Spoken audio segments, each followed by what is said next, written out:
प्रिय विद्यार्थियों नमस्कार।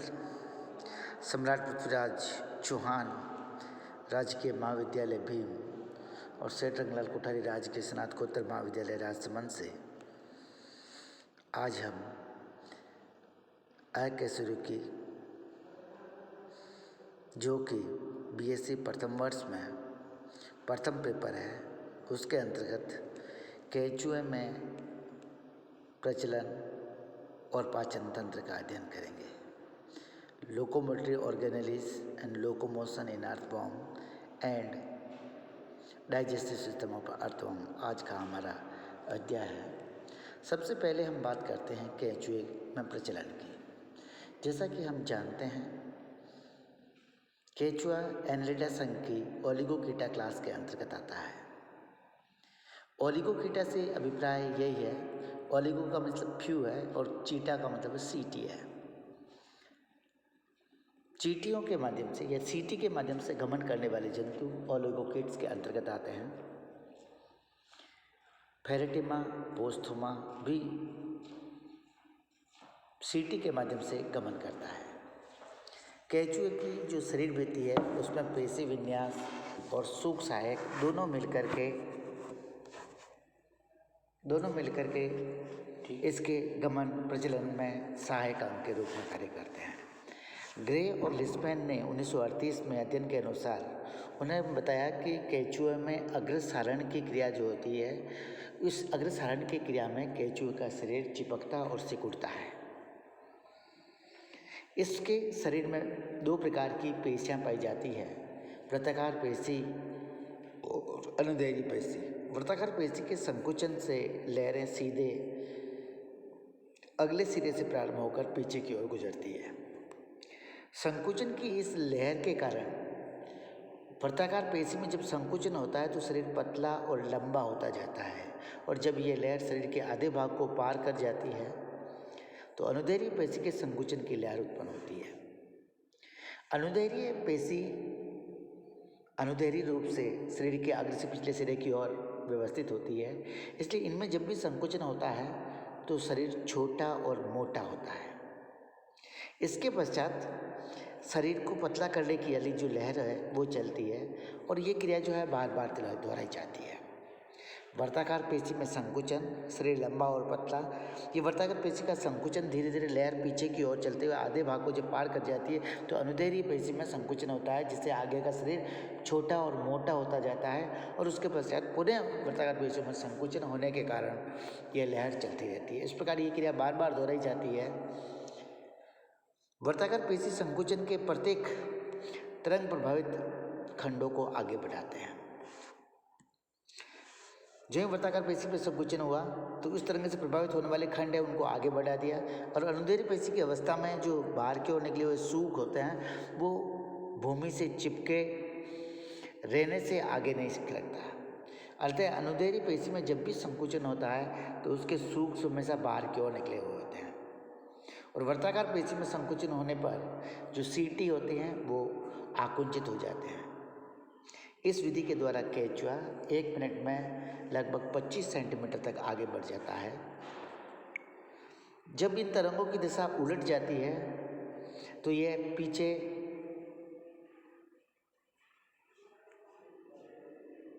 के ओर नहीं और आगे की ओर गमन करता है। प्रजनन की क्रिया करते समय इसके शरीर में पाया जाने वाला जो सीलोमिक फ्लूइड है वह एक हाइड्रोस्टैटिक स्केलेटन के रूप में कार्य करता है। सर्कुलर पेशियों के संकुचन के कारण जब प्रगुही द्रव पर दबाव पड़ता है तो ये शरीर की दृढ़ता प्रदान करता है, और अनुदैर्घ्य पेशियों के शिथिलन से ये दबाव वापस ढीला हो जाता है। इसी एक्शन को इस डायग्राम के माध्यम से प्रकट किया है, इसे आप देख सकते हैं। डायग्राम को जूम कर लिया है मैंने। जो ए लिख रखा है ए बी, जो बी वाला पोर्शन है वहाँ पर सर्कुलर मसल में कॉन्स्ट्रक्शन होने के कारण शरीर लंबा और पतला हो रहा है, और ए वाला जो रीजन है वहाँ पर अनुदैर्घ्य पेशियों में संकुचन होने के कारण शरीर मोटा हो रहा है। यहाँ लिख भी रखा है ए stands for the contraction of the longitudinal muscles and relaxation of the circular muscles. CT इसमें ए में प्रोट्रूडेड रहती है. Second portion B denotes the contraction of the circular muscles and relaxation of the longitudinal muscles, CT withdrawal. जहाँ जहाँ longitudinal muscles में संकुचन हुआ है वहाँ आप देख लीजिए नीचे की ओर सीटी निकले हुए हैं, और सर्कुलर मसल में जहाँ संकुचन है वहाँ पर सीटी बार की ओर निकले हुए नहीं है. यानी कि लॉन्गिट्यूडिनल मसल के साथ संकुचन के समय सीटी इसके सबस्ट्रेट टर्म से लगी हुई होती है. ये और ये पेरिस्टाल्सिस की वेव चल रही है आगे से पीछे की ओर, और केचुआ इस प्रकार गति करता है 1 मिनट में 25 सेंटीमीटर के. These consecutive 4 diagrams represents the diagrammatic representation of the locomotion in the earthworm. Earthworm के बाद हम आ जाते हैं इसके पाचन तंत्र पर. पाचन तंत्र के अंतर्गत हम पढ़ेंगे आहार नाल, आहार नाल की उत्तक, भोजन और आसन की विधि और पाचन के कार्य की. सबसे पहले हम आहार नाल को देखें. केंचुए की आहार नाल एक पूर्ण होती आहार नाल है, और पूर्ण आहार नाल उसे कहते हैं जिसमें अग्रांत्र, मध्यांतर और पश्चांतर तीनों ही भाग हो, और अग्रांतर और पश्चांतर वाले भाग जो है क्यूटिकल के द्वारा आश्रित रहते हैं. तो केंचुए की आहार नाल पूरी कंप्लीट आहार नाल है जो मुख से प्रारंभ होकर के एनएस तक जाती है. ठीक है. इसमें मुख कोष्ठ, ग्रसनी, मुख कोष्ठ, ग्रसनी, ग्रसिका, पेशनी, आमाशय, आंत्र, ये सारे अंग पाए जाते हैं. 1 2 3 4 5 6 मुख कोष्ठ, ग्रसनी, ग्रसिका, पेशनी, आमाशय और आंत्र. इंग्लिश में कहें तो बक्कल चैम्बर, फिर फेरिंक्स, फिर इसोफेगस, फिर गिजर्ड, फिर स्टमक और इंटेस्टाइन. सबसे पहला वाला जो भाग है हमारे पास आता है इसका मुख कोष्ठ. मुख कोष्ठ पे जाने से पहले मैं आपको समक्ष डायग्राम आ गया तो इस डायग्राम को थोड़ा सा एक्सप्लेन कर देता हूँ. डायग्राम में पूरा का पूरा सिस्टम एलिमेंट्री कैनाल का दर्शाया गया है, जिसमें आगे की ओर माउथ स्थित है. माउथ बक्कल कैविटी में खुलता है. माउथ के बाद में, बक्कल कैविटी के बाद में इसकी फेरिंग्स आ गई है.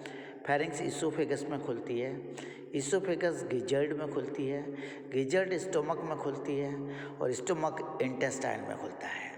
अब ये इंटेस्टाइन जो होती है उस इंटेस्टाइन के 3 भाग होते हैं.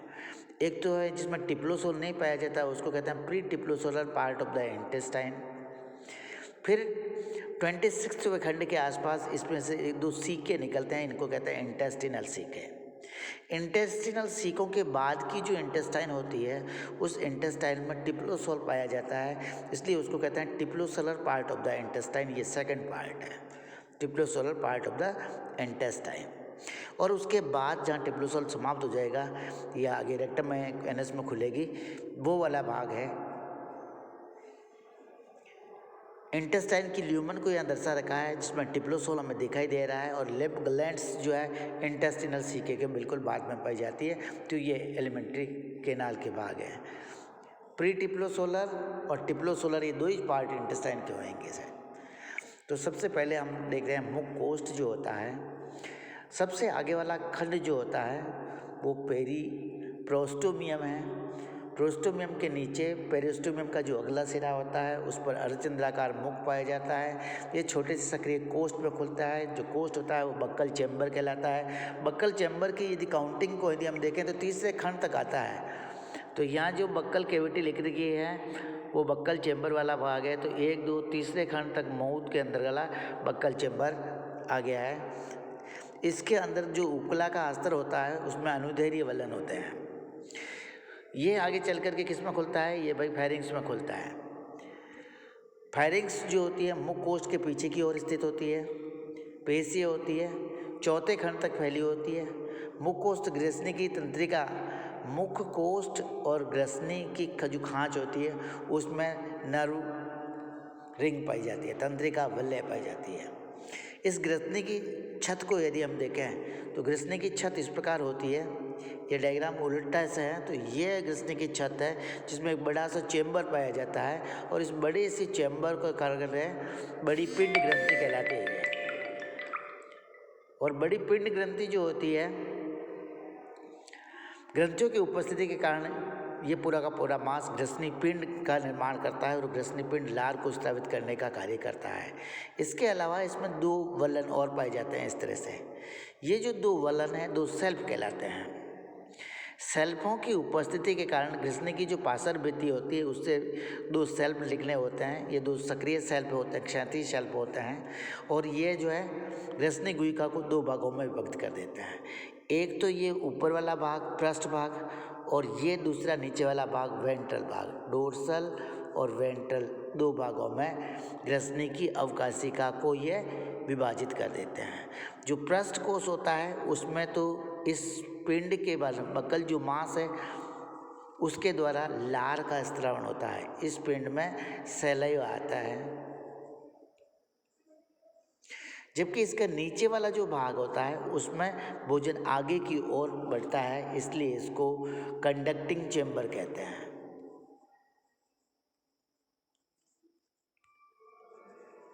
कंडक्टिंग चेंबर नीचे वाला और ऊपर वाला सैलाइवरी वाला चेंबर कहलाता है। इसकी जो लार होती है वो श्लेष्मा और प्रोटीन अपघटनकारी एंजाइम होते हैं और ग्रसनी पुंज जो आपको बताया ये वाला पोर्शन उसके द्वारा यह स्रावित होती है। ग्रसनी जो होती है वो ग्रेसिका यानी कि ईसोफेगस में खुलती है। ईसोफेगस ग्रसनी के पीछे यानी चौथे खंड से चालू हो जाती है और ये चौथे से लेकर के 7वें खंड तक जारी रहती है। यह भी आहार नाल का भाग छोटा और सकरा पतला नली के समान वाला भाग ग्रसिका कहलाता है। 7वें खंड के पश्चात यानी कि 8वें खंड में इसकी गिजड़ पाई जाती है। 8वें खंड में पेशनी है। इसमें की जो पेशियाँ अधिक विकसित होती है, पेशीय अंग रूपांतरित हो जाती है, पेशियाँ सर्कुलर मसल्स की अधिकता पाई जाती है। इसलिए इस पेशनी के जो अनुप्रस्थ काट को यदि हम देखें तो ये वाला अनुप्रस्थ काट पेशनी का है, जिसमें ये बहुत सारी जो है क्या है सर्कुलर मसल्स हैं, भोजन को पीसने के लिए कार्य करती है, इसलिए इसमें वृत्ताकार पेशी तंत्र जो है अधिक विकसित होता है। यदि हम इसके ट्रांसवर्स सेक्शन में देखें तो यहाँ हमें ये पेशनी या गिजर्ड का डायग्राम है जिसमें ये अत्यधिक विकसित सर्कुलर मसल्स है। ये जो दिखाई दे रही है ये क्या है भाई, ये सर्कुलर मसल्स है, सर्कुलर मसल्स है। इनकी उपस्थिति के कारण ही भोजन को पीसा जाता है इसमें। और सबसे अंदर की ओर ये क्यूटिकल के द्वारा आश्रित रहती है। अब इसके पश्चात हमारे पास आमाशय आ जाता है। आमाशय जो होता है वो 9वें खंड से लेकर के 14वें खंड तक फैला होता है। 9वें खंड से 14वें खंड तक फैला रहता है। इसके दोनों जो सिरे होते हैं उस पर स्पिन एक्टर पाए जाते हैं। इस स्टोमक की दीवार जो होती है संवहनीय और ग्रंथिल होती है और इसमें अंदर की ओर अनेक अनुप्रस्थ वलनों की रचना करती है। इसके बाद में छठा भाग आंत्र का आता है। आमाशय के पश्चात इसमें आंत्र आती है। आंत्र की भित्ति पतली होती है। आंत्र का प्रारंभ 15वें खंड से चालू हो जाता है और 26वें खंड में जाकर इसमें से एक सीका निकलता है जिसे इंटेस्टिनल सीका कहते हैं। और इंटेस्टिनल सीके के पश्चात जो इंटेस्टाइन है, मैंने कहा इंटेस्टाइन 3 भागों में विभाजित हो जाती है। ये तो होगी प्रीटिप्लोसोलर।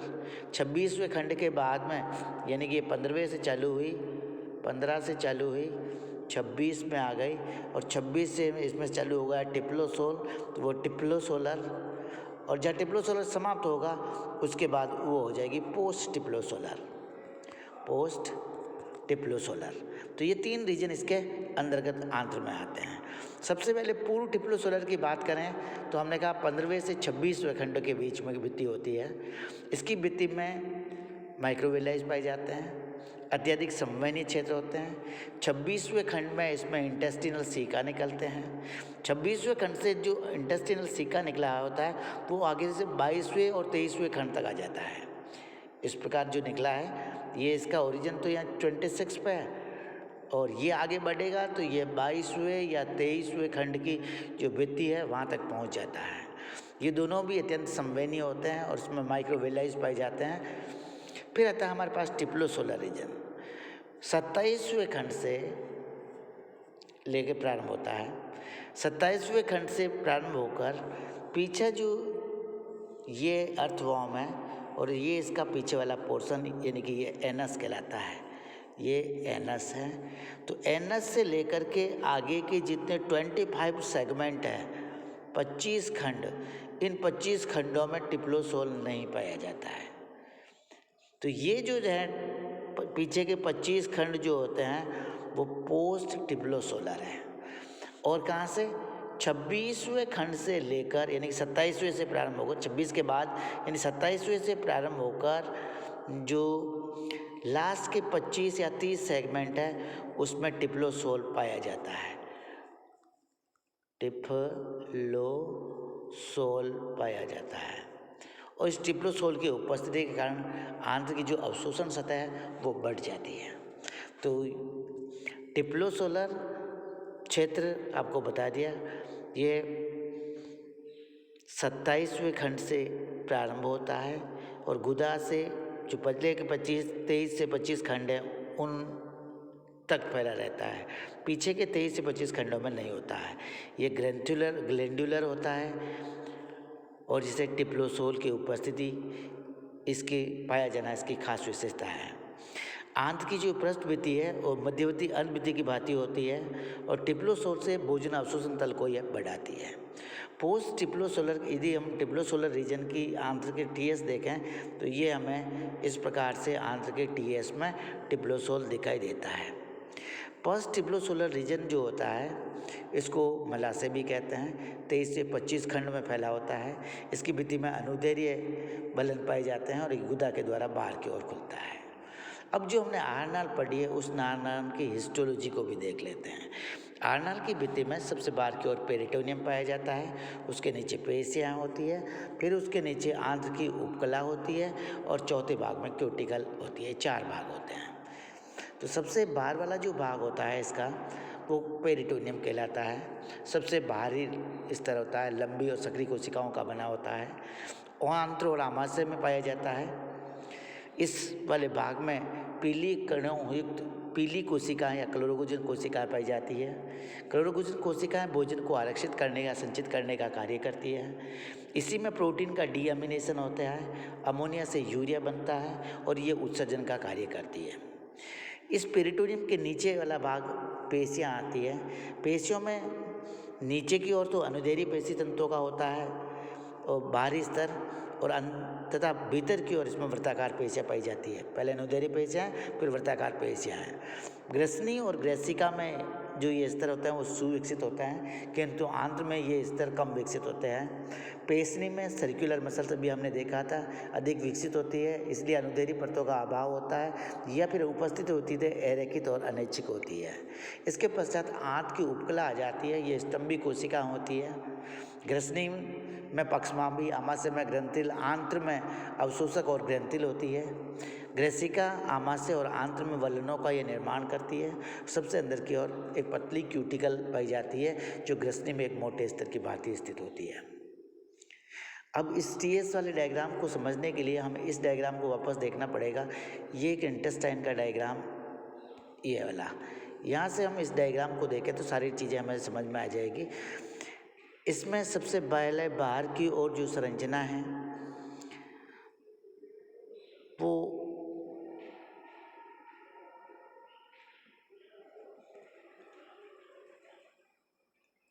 क्यूटिकल है, उसके नीचे की ओर ये सर्कुलर मसल है। सबसे बाहर की ओर इसने ये एपिडर्मिस बनाई है। एपिडर्मिस के बाद में सर्कुलर मसल बनाई है। सर्कुलर मसल्स के बाद में लॉन्गिट्यूडिनल मसल्स होंगी, ये लॉन्गिट्यूडिनल मसल्स है। और लॉन्गिट्यूडिनल मसल्स के ऊपर ये स्टोमक है, इसलिए यहाँ पे क्यूटिकल की लेयर इसने नहीं दिखा रखी है। इंटेस्टाइन का टीएस है, इसलिए इसमें हमें टिप्लोसोल दिख रहा है। डोर्सल ब्लड वेसल दिख रही है और वेंट्रल न्यूरल वेसल दिख रही है। इसके अलावा वेंट्रल नर्व कोड दिख रही है। ये नेफ्रिडिया दिख रहे हैं, सेप्टल और वेंट्रल वेसल इसमें दिखाई गई है। पेशनी का डायग्राम है, इसलिए इसमें सर्कुलर मसल्स अधिक विकसित है और वो वाली मसल्स हमें नहीं दिखाई दे रही है। तो ये आहार नाल हो गई। अब आहार नाल में भोजन और अनशन की फेरेटिमा पोस्तुमा या केचुआ जो है भोजन में मृत कार्बनिक पदार्थों को ग्रहण करता है। मिट्टी के साथ वनस्पति को विशेषकर खाता है। पत्तियों के घासों, बीजों और शैवालों को प्रत्यक्ष रूप से खा लेता है। इनको अंदर ग्रहण करने के लिए ग्रसनी की पंपिंग क्रिया के द्वारा भोजन को ग्रहण करता है। पहले मुंह में मिट्टी को दबाता है, फिर ग्रसनी की वृद्धि को संकोचनशील चूषण क्रिया के द्वारा मिट्टी के कणों के मुख्य प्रकोष्ठ में खींच लेता है। पाचन की कार्यकी के अंदर इसके ने जो मिट्टी के छोटे छोटे कणों को अंदर की ओर कोष्ठ में खींचा है, उसके साथ अंतर्ग्रहित भोजन आ जाता है। ये धीरे धीरे पीछे की ओर बढ़ता है। पहले मुख कोष्ठ में जाता है। मुख कोष्ठ में इसका कोई पाचन नहीं होता है। ग्रसनी में जब जाता है तो ग्रसनी के जो 2 चैम्बर है, एक तो सैलाइवरी चैम्बर और नीचे वाला चैम्बर कंडक्टिंग चैम्बर, तो उसका जो संचालन कोष्ठ या कंडक्टिंग कोष्ठ है उसमें से होकर के गुजरता है। तब इसमें लार मिल जाती है। लार जब कोष्ठ में आ जाती है तो भोजन को चिकना बना देती है। लार में म्यूसिन और प्रोटीन को पचाने के लिए प्रोटीज एंजाइम होता है, जो भोजन ग्रेसिका में होता हुआ पेशनी में पहुंचता है और पेशनी में पीसने की मशीन की भांति कार्य करती है, भोजन को महीन पीस देती है। पेशनी की पेशीय क्रिया संकुचनशील गतियाँ होती है। आंतरिक क्यूटिकल आस्तर द्वारा भोजन को पीसने और मथने की इसमें सुविधा होती है। इसके पश्चात ही आमाशय की भित्ति में स्थित कैल्शियम धारण करने वाली ग्रंथियों के द्वारा स्त्रावित चाह के समान एक द्रव भोजन इसमें मिल जाता है। मिट्टी में पाए जाने वाले जो ह्यूमिक एसिड है, उस ह्यूमिक एसिड को न्यूट्रलाइज करने का कार्य आमाशय में जो ये ग्रंथियाँ होती है, कैल्शियम ग्रंथियाँ, वो करती है। पाचन की क्रिया मुख्यतः आंत्र में होती है और आंत्र की भित्ति में जब पहुंचा जाता है तो इसमें ट्रिप्सिन मिल जाता है। ट्रिप्सिन, एमाइलेज, लाइपेज और सेल्यूलेज मिलते हैं। ट्रिप्सिन जो होता है, पेप्सिन के द्वारा जो पहले पाचन हो गया है, उस पेप्सिन के द्वारा प्रोटीन को प्रोटियोजेज और पेप्टॉन्स में बांट दिया जाता है। ट्रिप्सिन प्रोटीज और पेप्टॉन्स को अमीनो एसिड में परिवर्तित कर देता है। अमाइलेज स्टार्च को माल्टोस में परिवर्तित करता है। लाइपेज वसाओं को ग्लिसरॉल वसा अम्लों में परिवर्तित करता है और सेल्यूलेज जो होता है, सेल्यूलोज को सेल्यूलोबियोस के रूप में पाचन कर देते हैं। इस प्रकार मेढक और ससक की भांति कैचुओं के रूप में कैचुओं में बहिकोशिकीय पाचन पाया जाता है। आंत्र पचे हुए भोजन में पोषक तत्वों के अवशोषण का कार्य करती है। आंत्र की जो उपकला कोशिकाएं होती है उसमें अवशोषक कोशिका अवशोषण के लिए पाई जाती है। ये पोषक तत्व आंत्र भित्ति में स्थित रुधिर कोशिकाओं में पहुंच जाते हैं और आंत्र के अधिकांश भाग में आंत्र के वलन होते हैं। पाचन और अवशोषण सतहों में वृद्धि हो जाती है। अपच भोजन मिट्टी कृमि की क्षिप्तियाँ कास्टिंग के रूप में गुदा क्षेत्र से बाहर निकाल दी जाती है। पैरेटिमा की जो क्षिप्तियाँ होती है वो छोटी छोटी गोलियों के समान होती है, जबकि यूथाइपियस में एक बड़ी मीनार के समान मंच बनाता है जिसके अंदर का खुला मार्ग होता है। ये कैचुए के पाचन तंत्र का वर्णन कंप्लीट हो गया। कैचुए के पाचन तंत्र का हमने अध्ययन कर लिया है। इसमें से जो मुख्य क्वेश्चन बनता है वो कैचुए के पाचन तंत्र का वर्णन कीजिए। इसको कहते हैं describe the digestive system of Pheretima posthuma. धन्यवाद इस वीडियो को देखने के लिए। अपेक्षा करते हैं कि आपका दिन